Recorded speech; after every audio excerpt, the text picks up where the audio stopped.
gisee gis nañ également collectif des amis de Macky ñoom génn nañ di xamle loolee buñ ko emprunté duñ ko def si ay yenn entreprise du su mel ne Petrosen Senelec ñu def ko si waaw CDC Sénégal entre autres FERA donc dafa mel ni waaw dafa mel ni version bi dafay bëgg changer parce que ñoom dañoo waxoon dette cachée amul Macky ne c'est impossible ñu gis tey ay collectif yu ami de Macky génn di wax ni loolu dañ ko jël dugal ko ci li nga xam ne moo di yenn entreprise yu mu cité léegi tak nga gisee noonu man maa ngi jàpp ni ñun waa République des valeurs ñu ngi jàpp ni que affaire u dette bi ak FMI problème d'expression la ci sénégalais am comme sénégalais ñi dañoo tàmm que ni suñuy wax benn kii pour ñëpp bàyyi ci xel il faut titre but choquant moo tax ñu ne dette cachée mais vraiment ñi nga xam ne def nañ financement bi ma leen ci dégloo ñu wax ça loi la boo xam ne ci seen biir la ay propos yoo xam ne ñoom noonu lañ koy waxee ça veut dire day am dette boo xam day nekk dette passif am dette boo xam mi ngi mel ne tey jii man ma demoon banque leb 10 millions yow nga dem banque leb 5 millions ñu ne moom maay sa garantie normalement man su may fay sama 10 millions yi war naa bàyyi xel yow heure boo demee ba fayatoo ci man la ñuy revenir donc sa bor yow day ñëw dal ci sama bor soo gisee ñu ne 7 milliards 3 milliards yi la ñu wane wuñu li ci des dañ ko fa teg pour société bu mel ni Sonatel société bu mel ni Senelec société bu mel ni CDC société bu mel ni ñeneen seen bor yi ñuy am suñu demee ba mënatuñ ko te benn société ci société yooyu nekkul en faillite suñu demee ba mënatuñ ko fay l'État serait garant te société yooyu ma fàttali leen chaque fois ñoom dañuy xaar État déboursé par la caisse bi caisse de l'État bi ñuy fayee ñooñu ñooy génnee xaalis di leen ko éjecté mais ñaari kaddu tamit amu fa parce que ñoom dañoo waxoon ne li nga xam ne moom moo di dette bi amul dette publique aussi publique on ne peut pas la cacher la dette publique ci ñu jàng bi ma déggoo ñi nga xam ne dañu jàng loi finance ñu expliquer ma parce que moi aussi j'avais des problèmes à comprendre si la dette elle est cachée ou pas waa boor bi nee nañ elle est cachée beneen boor bi nee nañ caché wuñu ñi nga xam ne nag seen xam-xam dafa wàcc ci wàllu finance man ñoom laa déglu ma leen dégloo pour essayer de comprendre parce que ku nekk yaa ngi ràcc jëmale sa kanam ñii ne am na waa pouvoir ñee ne amut ñi fi nekkoon mais FMI daal dina ko confirmer FMI man rapport FMI bi ma gis sortie bi ma gis bu mujj bi dañ ne comme li may wax nii loi finance bi ni muy demee nii ñoom loolu lañ ci expliqué gisaguma nag ba tey fi may waxee mais ñoom dañoo wax ni dañoo confirmer lu Sonko wax dañ ko confirmer waaw information boobu kon laa amagul woon parce que pas plus tard que hier nuit j'ai regardé mais j'ai vu qu'ils ont essayé d'expliquer comment ça se passe ces lois finance internationales comment ça se passe et puis une dette quand elle est publique elle ne peut pas être cachée loolu la Macky wax waaw loolu la ma koy wax. Macky neen public dette bi kenn mënu ko cacher c'est impossible. waaw parce que fi muy jaar moo bari. waa assemblée dinañ ko voter dina jaar cour suprême. dina jaar cour des comptes je veux dire. dina jaar banque BCEAO parce que xaalis buy ñëw euro lay doon ñu mën koo changer donc fi muy jaar yëpp dafa bari. donc man nag bi ma dégloo ñi nga xam ne nag seen xam-xam dafa wàcc. pour ne pas ma figer vraiment. avec ce couteau à double tranchant là. li ñu ma expliquer moo gën a dal sama xel que ni que. comme li ma la wax léegi exemple bi ma la jox man bu ma lebee ma nekk sa garant bu ñu la gisatul ci man la ñuy ñëw et puis société yooyu ma la wax muy CDC muy Sonatel muy Senelec ñooñu ñëpp dañuy xaar une subvention de l'État pour pouvoir dérouler leurs activités cette subvention là ils prennent cet argent-là pour le mettre à côté et jusqu'à présent ces sociétés-là ils fonctionnent ils ne sont pas en faillite donc c'est ça peut leur expliquer l'affaire mais nag sénégalais yi sëgam ñi nga xam ne am nañ tuuti niveau sax mënuñu ko comprendre asantumaak day mel ni genre bataille boo xam ne ñëpp dañuy waxandoo kii def na kii defut peut-être rapport bi ngay wax man liiraguma ko peut-être su ma wàccee nii suñu demee nii naa ko gën a xoolaat gën ci am ay jàngat très bien ci loolu également ñu gis Thierno Alassane Sall seen leader député honorable député dafa déposé woon si semaine bi weesu ab plainte jëm si pôle judiciaire financier tout à fait ngir ñu leeral lu jëm si wàllum 37 milliards yi nga xam ne jàpp na ni fu ñu ko def foo duñu ko fa woon def tout à fait est-ce que mën nga si ñëwaat nu mu gën a yaatoo tout à fait yeewu nañ gis président dem pôle judiciaire daal di porter plainte contre X que ni que bëgg na cette affaire de 37 millions là soit clair milliards là soit clair dans la tête de tous les Sénégalais comme ni mu ko sàkkoo woon ci comme ni mu ko sàkkoo bii ci problème u Azer bi comme ni mu ko sàkkoo woon tamit ci problème u ONAS bi demoon na porter plainte à ce que ñu xool lan moo fa xew vu que ministre bi ak DG bi ñu ngi woon ku nekk di jiiñ sa moroom ñuy tamante dëmm comme moom comme li ma la wax à chaque fois que vous verrez l'intérêt du Sénégal vous le verrez parce que président Thierno moom rek laa fi gis ci président ci homme politique boo xam ni xoolul confort waaw temps Macky yi ku nekk neexoon na ku nekk bëggoon naa dem moom moo xool mu ne damay démissionner kaay signer pétrole bi tu as des milliards mu ne man du ma ko signer jamais l'intérêt du Sénégal en avant je trouve un salaire de 15 milliards y compris le logement les voitures pour moi pour ma femme et tout ça il dit que je ne veux pas de ça on limite il va voir Macky pour limiter les salaires à 5 millions au lieu de 15 milliards parce que Sénégal mérité wul loolu parce que Sénégal moo nekk si benn Sénégal boo xam ne day am ñaari sénégalais boo xam ne il est prêt aux gestes ak sénégalais boo xam ne añ sax pour mu def ko c'est difficile donc il faut ñoom ñi nga xam ne ñoom ñooy wootee redressement ñu koy sentir ci ñoom seen train de vie mu wàññeeku seen caisse kii yi ñu am seen fonds spéciaux yi ñu am ñu rëppal ko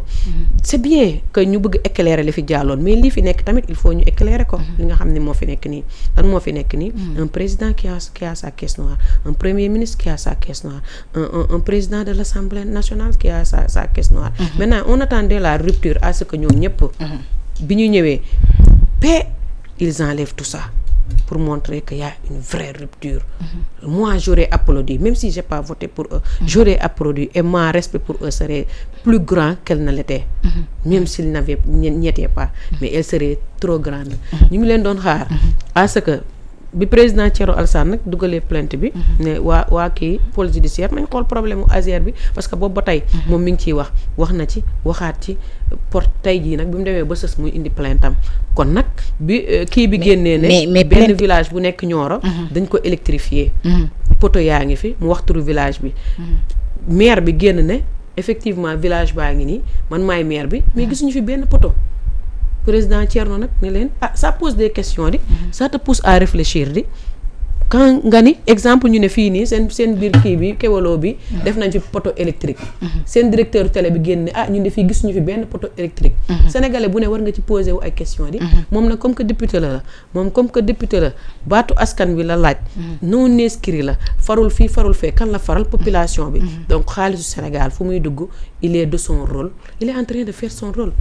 il est de son rôle d'aller voir mais ci ba pare def yenn message yëpp ne leen nañu ñëw jël seen caméra yi ànd exactement mi ngi koy wax mais laataa sax ñu yegg foofu si mbirum 37 milliards yooyu am na ki ci tey de ba condamné ko si wàllum diffamation parce que ñu ni loolu amul mais ba tey Thierno Alassane Sall waxul am na de mais daf mel ay allégation lay def il sous-entend que ça existe oui mais kee dafa confirmer ñu jàpp ko daan ko ci wàllum diffamation mais gis nañ Thierno Alassane Sall di honorable député moom ay allégation rek lay def de moom laa la wax léegi di ba tey waxul ni loolu am na loolu laa wax léegi di dama ne su fekkee ni ñoom dañu génn ñu ne électrifié nañ village bu nekk Nioro wax turu village bi ni électrifié nañ fa def nañ fa tant de poteaux chef de village bi xawma le maire génn ne effectivement man maay maire village bi ñuy wax mais gisuñu fi benn poteau vraiment nag waxuma la Thierno Alassane mais ñun sénégalais sax waroon nañoo yeewu dem vérifier mais donc il est dans son rôle c'est ce qu'il fait il est dans son rôle et puis lan la wax sax lu gën a neex mooy yéen médias yi ngeen ñëw ngeen ànd fi ñu ñuy wax ni ñëpp def nañ fa ay poto ñu dem ñu vérifier su fekkee effectivement c'est électrifié y a pas de souci si c'est pas électrifié voilà on leur demande de l'électrifier ñu fa nekk sax daf leen di sauver waale parce que dinañ xam ne am na ku leen taxawal leen mais ci loolu sax bëgg na mbiri leer ba tax na gis nañu fii ki nga xam moo di DG bi Jean-Michel woon nag fii ab débat mais jusqu'à présent nangul débat boobu kooku neen ko ñëwoon ñu toog débat waxtaan xamal ko lu xew moom mais Jean-Michel préfère et tas y a pas photo quoi tas pourquoi parce que chefu Jean-Michel sax ñëwewul tas parce que fii la taxaw assemblée nationale ne waajooju di woote valeur maa ngi koy woo na ñëw maa ngi moom ñu débattre fu mu ko bëggee rek ci bis bi président xaaru mu sedd de ne ko pare naa ñu débat foo bëgg ci langue boo bëgg ba mu des joolaa moom laa déggul ñëwul ba tey donc xale ñun Jean Michel ñu ngi xaar ñoom Adama Diouf ñoom Assane Ba coordonnateur des jeunes mun nañ waxtaan ak moom ci loolu parce que maîtriser nañ dossier boobu. Et pourtant yéen xale boobu ngeen di wax xale. moom moo fi DG Azer moom moo fi nekk def liggéey bu am solo yéen ngeen jàpp ni ngeen jàpp génn ñu fi ñu ni électrifié nañu ay zone yu bari. waaw mais zone yooyu mu wax noonu moom laa la wax ne la. voilà comme yéen da ngeen bëgg lu leer électrifié wu ko. voilà yéen da ngeen bëgg lu leer waxul électrifié wu ko maire zone bi moo génn ne. électrifié wu ko comme mi ngi mel ni Kewelo ma ni samp naa fi poteau électrique directeur Kewelo génn ne samp ma gisuñu fi ñun benn poteau électrique te man maay directeur bi. loolu laa wax waaw mais honorable député. y a beaucoup de jeunes d'ombre hein. waaw voilà mais loolu est-ce que loolu bu amee mun leen toog ak Thierno mënul toog ak sans expliquer ko nu mbiri non deuxième débat quoi ci kii bi un faux débat un renard nga jël un prédateur et un proie ce serait moom moo bëgg lu lee parce que boo ba tey nag Thierno Alassane Sall wax dëgg yàlla man jàpp naa ne xëy na plainte am bu mu dugal bi du taxaw si wàllum allégation j'espère bien que am na ay preuve parce que boobu ba tey rek preuve la fekk maire bi Thierno Alassane Sall boobu ba tey maire bi génn nag gisuñu jàpp si Azer moom ba tey bayul Azer moom boobu ba tey man bi ma gisee Thierno Alassane Sall mbaadu boobu mooy sant tàcco est-ce que bukkul aussi des fois bañ a réer si langum politique moo tax mu jafandu si Azer wala dafa am lu dëggal si li ngeen téye non xam nga mag mu la woon ne la kaa ñu sàddante ay xeer xamal ni mi ngi toog ci jalu xeer en plus du Azer rek moom moo dugal loi d'amnistie bi di abrogation totale bi di ñu gisee que loi bi ni mu ko defee c'était bien fait pour que mu bañ a am mérite bi peut-être moi j'ai pensé même que c'était ça pour que mérite bi mu bañ ko am ils l'ont refusé et cette loi là mënoon nañ ko def heure bi day fekk loolu passé nañ ko heure bi day fekk ne affaire 85 moom mi ngi suñu ginnaaw ñi ci liñ ci waroon def justice def na ko ci on passe à autre chose sur nos priorités voilà donc le président Thierno moom bataille bu mu jël rek bataille républicain la quoi voilà moom nekkul ci naa ànd ak diw nii juste pour mes intérêts maintenant quand il y a plus d'intérêt chacun part de son côté non il n'est pas dans ça voilà boo gisee même waa Pastef yàgg na ñëw ci moom pour mu ànd ak ñoom même lui il a toujours dit vraiment waa Pastef yi dañ koy woo pour mu ànd ak ñoom pas en tout cas ñoom amoon na bi ñuy nekk dans l'opposition bëggoon nañ vraiment ànd ak ñëpp parce que ñëpp lañu àndaloon boo xoolee seen Yewwi Askan Wi c'était tellement de partis à l'intérieur mais gisoo ci woon République des valeurs parce que ñun dañ daan bu ñuy ànd dañuy ànd ak ñi nga xam ni ñu boobu préféré woon nañ ànd ak Juge Dème préféré woon nañ ànd ak Théodore Monteil même su fekkee dañ naan ñooñu ak ñun bëriwuñu ay nit ay 0,005% lañu parce que ñun yàkkamti wuñu jël pouvoir yàkkamti wuñu bay dig sénégalais loo xam ne bu ñu ñëwee au pouvoir duñu ko mën lépp lu ñuy diggee day fekk au moins pensé nañ ci ba pare bind nañ ci xam nañ buñ ñu ko joxee duñ ci def ay erreur donc c'était ça boo gisee bi kii defee parjure bi Karim bi mu defee parjure bi moom daf ko wax parce que mënoon na noppi tamit comme ni ko ñeneen ñi defee mu am ay sympathisants foofu ñooñu ñëw dolleeku ci moom c'est pas ça aussi le Sénégal république bi déjà ngay xool mais tey ci son seule erreur c'est d'aimer trop le Sénégal voilà loolu est-ce que erreur la très bien mais ci ba tey Thierno mi ngi jàpp rek ci dossier Azer bi sama question boobu tey pour poser woo ma répondre woo ma ko mais est-ce que Thierno jàpp na ci lu dëgër bu mu dem plainte nii Thierno dafa paas fii dem ba kii banque Santander bi dem na ba foofu mëne enquête am comme ni mu nekkee un législateur dem na ba foofu def ay enquête am te moom bul fàttali nekkoon na ministre de l'énergie mënuñu ko wax lenn loo xam ne mën na ko ci umpu ça veut dire moo tax soo mënee na def débat ak Jean Michel damay ree parce que entre eux y a pas photo mais entre le leader de Jean Michel et Tas y a pas photo xam-xam yi bokkul. niveau yi bokkul. leader bi yow tamit nag madame Oumou tamit. xam Sénégal dañuy jaawale popularité. dangaa bëgg taas rek lañ koy waxee taas mais xam nga ne taas quand même Ousmane Sonko du kii am yow tamit. ak xanaa xooloo bi ñu dem élection yi passé ñun rek ñoo fi am contrat de législature et quoi qu'on puisse dire gouverner c'est prévoir lii mu def nii. kii bi mu dugal yëpp c'était dans kii bi mu dugal pour abrogation bi loi boobu tout c'était dans le truc dans le contrat de législature et puis ñoom ñoo nekk pouvoir te amuñu contrat de législature ñun kese kot ñun ñoo am contrat de législature sur tous les 46 kii prédateurs yi nga xam ñu ngi taxawoon pour jël